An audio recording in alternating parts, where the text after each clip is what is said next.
Hey guys, I'm Elizabeth Touchberry, if you don't know me. My mom is Brandy Stevens, my dad's Todd Touchberry, and I'm just going to tell y'all my testimony because I wasn't supposed to be born. Alright, so just bear with me as I read off this paper, okay? Alright, so on August 16th, 2000, my dad and mom got some great news. They were going to be parents. They were very excited as well as nervous. The first 3 months of my mom's pregnancy, she had to be on bed rest a week out of each month because she was spotting. As the months went by, she was measuring larger than expected and she failed her glucose test. And she was on a strict diet, but still continued to measure much larger. On February 7th, 2001, she went for another ultrasound to get measurements of the baby and make sure her due date was correct. They found out they were having a girl, but they were not prepared for what was next. They were sent straight over to her doctor's office to find out that something was wrong with their daughter's brain. The very next day, they went to the USC Specialties Clinic where they spent most of the day talking to doctors, nurses, counselors, and doing two-dimensional ultrasounds. They confirmed that their daughter had several things wrong with her brain. I have hydrocephalus, or water on the brain.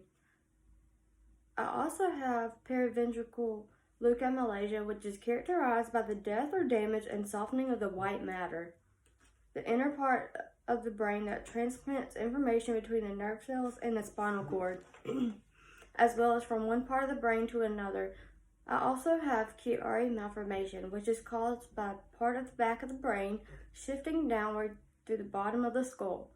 Corpus callosum agenesis is a birth defect where the connection between the right and left hemispheres midline of the brain is not formed or is incompletely formed. They also said that I had holoprosencephaly. Not only was my brain affected, but my eyes were as well. I have optic nerve hypoplasia, the underdevelopment or absence of the optic nerve,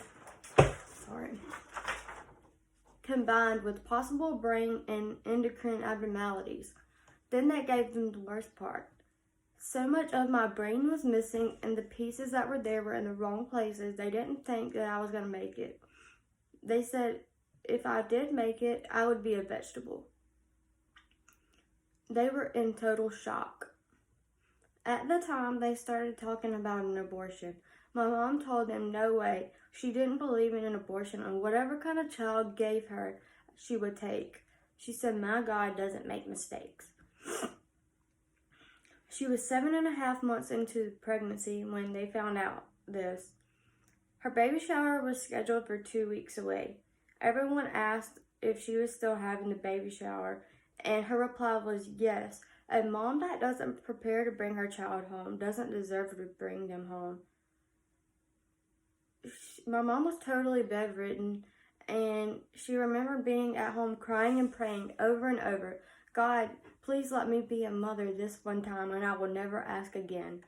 It didn't matter what kind of child he gave her. Not only were my dad and my mom praying, but they had people from churches all over the world praying and didn't even know who we were, or maybe you did. But thank you for all the prayers. There is no doubt that God answered our prayers. She had to go to the doctor every week for stress tests on the baby and ultrasounds every 2 weeks. Every time she went to the doctor, they asked, "Are you sure you want to go through this?" And she said yes. They had convinced my mom they had convinced my grandma that my mom was going to the mental hospital when something did happen to her daughter, because she just wouldn't accept it. My mom researched everything they were telling her, but it didn't matter because God had given her a feeling that she could not explain, but that my daughter was going to make it. The night before her C-section, Todd, which is my dad, asked my mom, "What kind of baby are we going to have?" My mom told him, a baby that may have some problems, but a healthy baby. On April 2nd, 2001, they had to be at the hospital early that morning. They had lots of family and friends with us as the nurses prepared my mom for surgery. At 9:37 a.m., she gave birth to an 8-pound, 2.2-ounce baby girl, Elizabeth Brooke Touchberry. She got to kiss me and say how beautiful I was before they rushed me to the NICU at Palmetto Richland. About 5 p.m. that afternoon, the doctors came in the room and said they had done tests and she had everything, and I had everything they told them except for holoprosencephaly. I was doing well on the ventilator. They just had to take it minute by minute. I spent 10 days in the NICU, not months, as the doctors had predicted. I had my first surgery at 2 days old to put in my shunt. Since then, I had 14 other brain surgeries, 8 were in 2013. I learned differently from others, but I am far from a vegetable.